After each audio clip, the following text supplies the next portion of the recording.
So if you take a look at the Chattahoochee over here, it's not too bad. It's got a lot of issues, and this is a newer installation.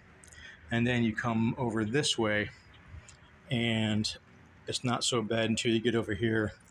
It's almost like the sealer has failed efflorescence combined with rust, who knows what else, calcium, all kinds of stuff in here. You can see where somebody had actually tried to use a cheaper sealer, and it just came out really bad. And you can see the mess that is made here. Do not use cheap sealer on the job, guys. It will come to haunt you. If you use the wrong kind of sealers in a combination with other sealers, you can have a very, very big problem on your hands quick. You do not mix any of these together. You can see the difference right here. And this is not, look at that underneath there, pretty bad. This is not off the actual roof. This is under.